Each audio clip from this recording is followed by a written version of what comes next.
Hey folks, I hope you're doing well. So tonight I wanted to do a topic about another thought experiment for you. So let's say antinatalism as a viewpoint, as a stance, and as a practice in people's lives spread to, let's say, 90% of the population, 80 to 90% of the population, let's say, had an antinatalist stance and were voluntarily abstaining from bringing children in this world. Let's say somehow the antinatalist view was so successful in convincing people that this ended up being the case, right? But you still had like 20 to 10% of the population who were natalists. Now, let's say also that you were in a position of political power, like real political power and weight, with the support of the mass of the people as an antinatalist, and you had the ability within your grasp to sterilize the entire human population to where they could not reproduce anymore. You had within your power the ability to cause the forceful legal sterilization of the entire human population. And anyone who didn't agree to it or go along with it would get fined or face jail time, or there would be some consequence socially if they didn't, right? Now, would you act on that power and that ability? Would you force the human species to become sterilized? Would you or would you not? Right? Or would you still leave it up to them being voluntarily able to sterilize themselves or not? And also think about this. How would you treat the people who were insistent on remaining natalists? How would you treat them? Would you marginalize them? Would you make them out to be these monsters, these horrific enemies? Would you have an us versus them narrative? Would you bully them in public? Let's say you have the power, like the mass of the people are on your side, right? So let's say you're walking out in grocery stores, just out and about. The mass of people in society, let's say the majority of them are antinatalists, right? And the majority of them have no qualms with you bullying and, calling out natalists and basically calling them names, scumbags, scum of the earth, and all this other type of stuff, right? Would you act on that? Would you do it? Like, let's say there's a natalist that was insistent on still having children, right? And they refuse to cave to your antinatalist ideology or views. How would you treat them? Let's say the majority of people in public would not actually, they would actually cheer you on. Let's say they would cheer you on, the public would cheer you on if you openly in public called out natalists and called them names and everything else like that. Would you voluntarily hold yourself back from calling them names in public if you knew you were going to get cheered on by people publicly? How would you behave? So this thought experiment is designed to illustrate just how tribalistic humans are and how cruel and evil humans are. And also, it's to illustrate how and why bullying arises as a socially approved behavior and activity. Whether people admit this or not. And this is the thing. Bullying as a dynamic is actually encouraged by the masses of people, even though they'll verbally give lip service to protesting it. It's actually encouraged in action by the majority of people. Okay? If you pay really close attention, you'll see this dynamic. So let's say natalists are the ones who are now marginalized. Let's say they are now the actual minority. How would you treat them? Let's say it's similar to the vaccine situation, right? The people who refuse to get vaccines and are against it and opposed to it and all this stuff, to the degree of being an anti-vaxxer. Now, I personally have chosen not to get the vaccine and stuff for my own personal reasons, and many people I know have. But there's a difference between choosing not to get it yourself for your own reasons and being this anti-vaxxer in a conspiratorial sense, right? Where you're like vehemently opposed and you like mistreat and scoff at people who choose to get the vaccines or whatever as some kind of like lesser like sheep or something like that, right? Big difference between those two psychologies. So I could pretty much guarantee you that if we had a world of 80 to 90% antinatalists, and that was the situation, that you would not have there would be nobody stopping you if you were publicly mistreating or calling out natalists as scum of the earth, monsters, breeders, calling them all these names and stuff like that. And they would in fact cheer you on. most people would go on with. So basically, it's the mob mentality, right? It would be this mob mentality that, okay, because our stance is the superior one and this and that, yada, yada, whatever, that now we have the right to scoff at you and point fingers and call you names and everything else. And say you should be an antinatalist, but you're not. You're going to keep bringing people into this world and causing them to be tormented and risking their existence and all this other type of stuff, right? Risking excruciating pain and torture. So you're this evil monster. You know what I'm saying? It's like, that's exactly what would fucking happen, folks. And what's horrifying to me is the way I see a lot of antinatalists commenting on these channels, especially within the epholist circles, but even in the broader antinatalist circles, it very much concerns me, because I'm like, for that reason alone, actually, I'm glad right now anyway that antinatalists are not in the majority for that reason alone. Because it'd be just as bad of a situation if they were in the majority as the situation is now with natalists being in the majority, in terms of how people were being treated, right? Who were not specifically antinatalists. They would be treated bad. It would just be flipped. The treatment would just flip around the other way.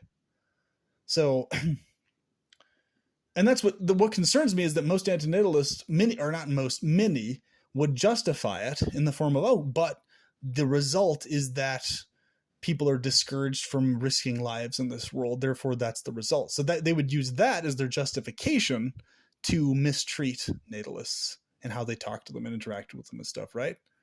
Because they would be like, okay, because the ends therefore would be better in the sense that there wouldn't be more forms being brought here to suffer. So even if we were mean, it wouldn't be as bad as the natalists, because they're still bringing more forms to suffer here in this world, yada, yada, so on and so forth. You see, that's exactly how the line of justification would go. Exactly like that. That's exactly how it would go. And when you get people feeling like they're socially approved to do something, they will do it in the vast majority of cases. Okay? And the only people who won't do that, even if they have social approval in doing so, are people who are strongly, highly empathic, compassionate, and moral, right? So I look at the situation, I'm like, you know what? I would be one of the people, even myself being an antinatalist, standing up for natalists being treated properly by others. I would be that person. I would be the person saying, hey, you don't have the right to actually call this person these names. Like, this is not an evil, bad person. Their actions in bringing kids to this world, yes, they're risky and that's horrible. The act is bad, but it's not okay for you to mistreat these people. I would be the person saying that and being like that. I'd be like, they still have the volition and they still need their legal rights intact to be able, if they so desire, to reproduce if they want. And we can work on convincing them to do otherwise. And I'd be opposed to forced sterilization, personally. I would, for many reasons, that being one of them. But it's interesting. Think about this, folks. Really think about it, and answer me in the comments what you would actually do. Would you, if you had the power to do it, would you force sterilize the entire human population? Let's say they would still be able to live their lives. They'd still be able to do whatever they wanted to do. They just wouldn't be able to reproduce, right? Everything else they could still do. They just couldn't reproduce. If you had the power to enact that, would you do it? Or would you not? And why? Why would you do it, or why wouldn't you do it if you had the power to do it, right? And how would you go about treating the ones who refused to be forced sterilized? Let's say there was a group of people that just hid off somewhere in the wilderness or some, innocuous place, and they were going about resisting your forced sterilization project. How would you treat them? Would you go to war against them? Would you hunt them down? How would you go about interacting with those people? Would you just leave them be to do whatever they're going to do in the middle of nowhere, or what? I mean, how would you deal with it? And this is a thought experiment that's far more within the realm of possible realism, because it's something that could possibly happen. It's not likely, but it could go this way. It could happen, right? At some point, situations get so bad and people just see the common sense of antinatalism as a view and as a stance. So we could have a situation like that, arise at some point. And heck, it wouldn't even need to be 80 to 90%. Even if you had like 60 to 70% of the population being antinatalists. That would, in and of itself, would be enough of a threshold for this same dynamic to occur, right?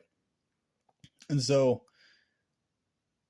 I really like to see what people say about this, because it really does show a lot about what kind of evil a person is willing to engage in directly or allow to continue on.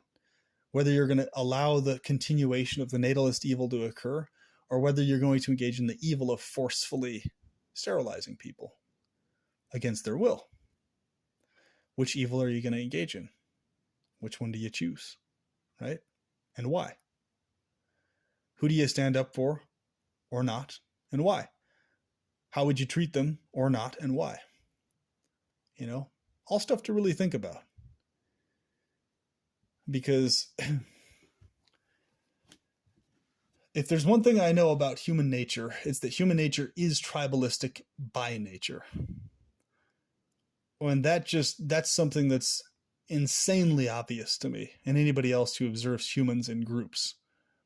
It's tribalism all the way home, right? That's what it is. That's what we're looking at here.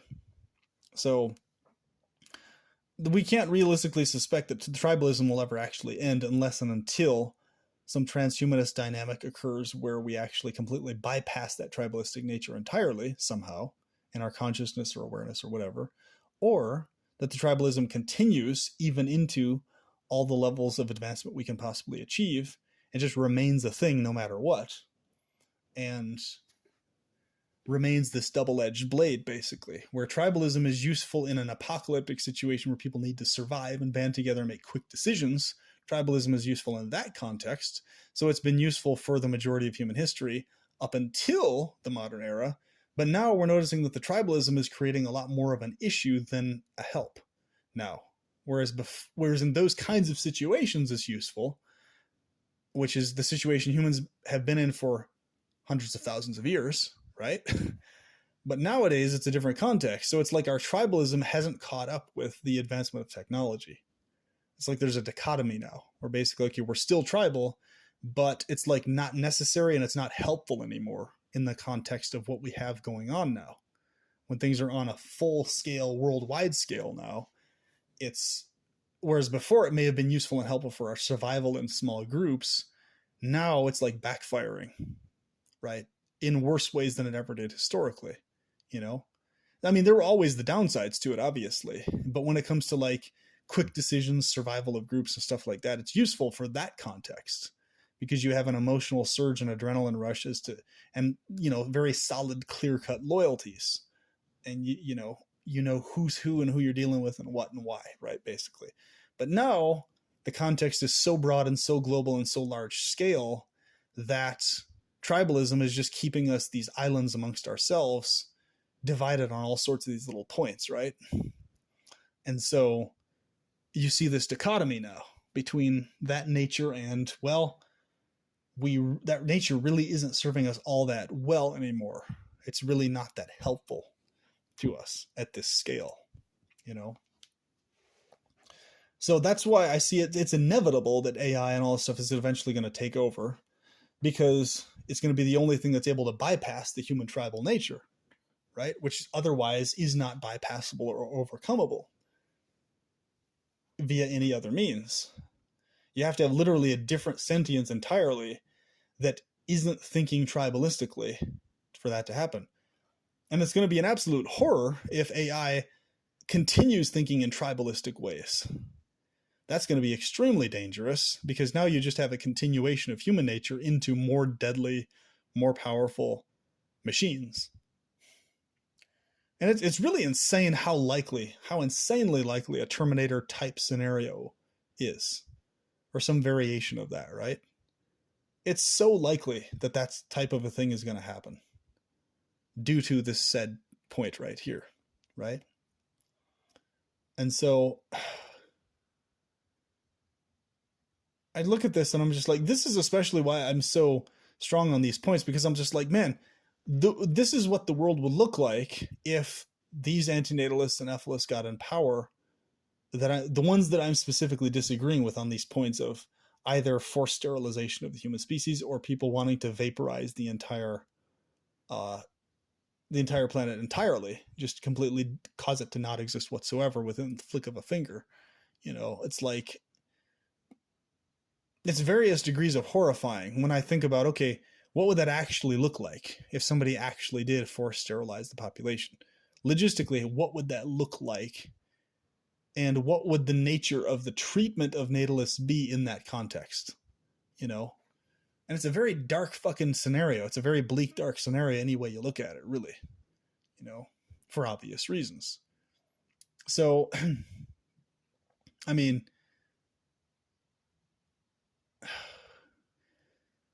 this is why everything needs to be looked at from the perspective of nuance. This is why everything needs to be looked at from a not absolutist perspective, from a non-absolutist perspective, right? Everything needs to be looked at from the perspective of, okay, what is reasonable within my own individual actions that is moral and ethical within my individual scope of actions and activities, right? Instead of, okay, what am I going to impose on the rest of the world because I think it's a good idea or because I think it's the lesser evil?